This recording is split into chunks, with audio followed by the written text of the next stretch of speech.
Hello, I'm Ollie and this is Criminolly, where I talk about crime, pulp, horror, that kind of thing. Today, disturbing books. I've got a review for you of Exquisite Corpse by Poppy Z. Brite.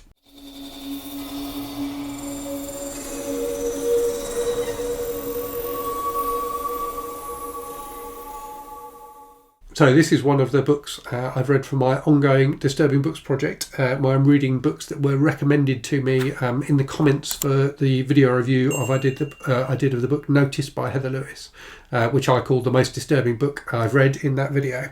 And loads of people have recommended books in the comments on that video that they found particularly disturbing. And Exquisite Corpse, I have to say, was one that came up time and time again.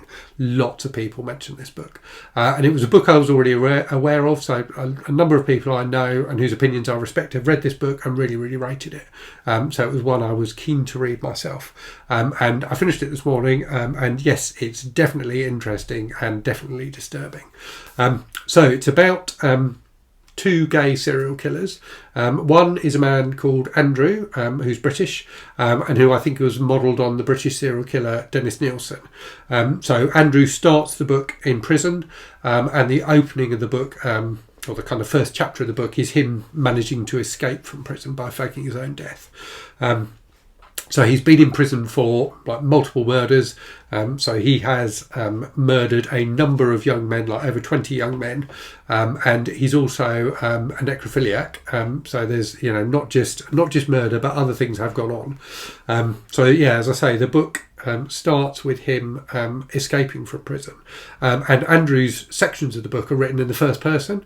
The rest of the book is in the third person, but you do get this first person narrative from him, which is fascinating and very well written.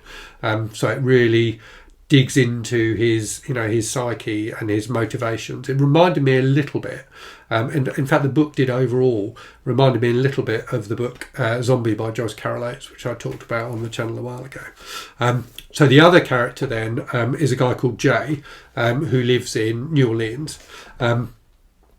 And Jay is also a serial killer, but rather than being a necrophiliac, he's a cannibal. So he kills people and eats parts of them.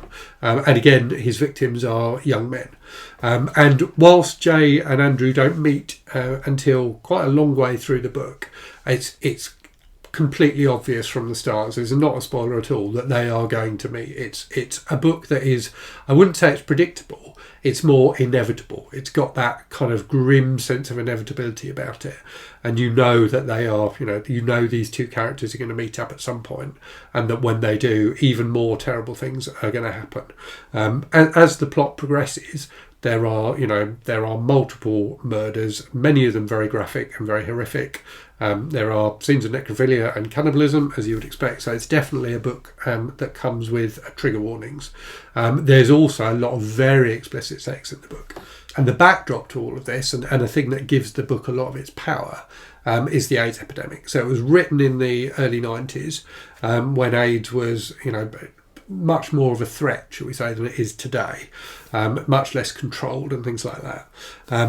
And when homophobia linked to public concern about AIDS was at a height as well. So the late 80s and early 90s, there was a lot of terrible homophobia related to misunderstandings about HIV and AIDS, and that is deeply, deeply rooted in this book. So both the kind of existential threat of AIDS to the gay characters in the book, but also that terrible homophobia. Many of the characters in the book are HIV positive, including Andrew, and it is something that's referred to, and safe sex and things like that are just constantly referred to throughout the book. It really does feel like that's what the book is about the threat of AIDS at that time, to gay men in particular. And it makes for a fascinating and really bleak read. I mean, this is a bleak book. It is deeply horrible at times. It's very graphic, and there's kind of a hopelessness that infuses the whole book, and a kind of sense of nihilism. And I found it to be one of those books that it's almost hard to say why it's as compelling and fascinating as it is, it's not a book that I ever found difficult to read. It's a book I wanted to keep reading and wanted to find out what happened. I read it in almost in one sitting, to be honest with you. I think I read it in about 2 sittings. And I think the reason for that is because Poppy Z. Brite's writing is so good. So whilst he is describing absolutely horrific things, and make no mistake, the 2 main characters in this book are monsters. There's no sympathy for them at all in the book, really. You don't get a sense that Brite is in any way condoning what they do. But you do feel like there's almost a sense, I think, that with the threat both of AIDS and of the terrible homophobia, that this kind of nihilism has an appeal to the characters in the book, and not just to Andrew and Jay, but to other characters in the book as well in different ways. There's just this sense of hopelessness that infuses everything, that makes extreme behaviour seem almost normal in the face of such terrible threats. So yeah, really, really fascinating book, and Brite's prose is excellent. Even when he's describing the most horrific things, there's a quality to the prose that makes it really incredibly interesting and readable. It's a really, really powerful book, and a book that I liked more and more the more I read it. So at times early on in the book, I wasn't sure how I was going to get on with it. Not because of the subject matter necessarily, but because at the start, the central characters, or Andrew in particular, whose mind you see more of because his sections are written in the first person, seemed so totally alien of a character that I didn't know how I could enjoy a story about him, if that makes sense. But the more you read, the more you understand, and the more compelling it all becomes. And as I say, there's just this sense of inevitability to it that makes you want to keep reading, because things are going to get terrible, and they do get even more terrible as the book goes on.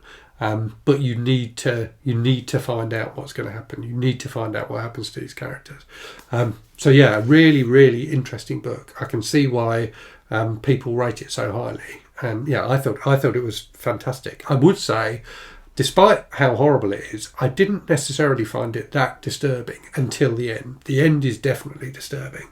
But until then, until the climax, I found it compelling and dark and gripping, but I didn't necessarily find it that disturbing. But by the end, believe me, it definitely is. Okay, time for a random book from the shelves. I thought I'd go with something completely different, and that is Holes by Louis Sucher, which I thought was an absolutely wonderful book. So really funny, really inventive, a children's book, but definitely a book I would recommend to adults. Absolutely fascinating, quite powerful, quite moving, but just really solidly entertaining throughout as well. So I hope you found that interesting. Let me know if you've read Exquisite Corpse and what you thought of it, or if you've read other books by Poppy Z. Brite and you think I should give those a try. And as always, thank you very much for watching. Hope you're safe and well out there. Hope you're reading good stuff, and I'll speak to you again very soon. Cheerio.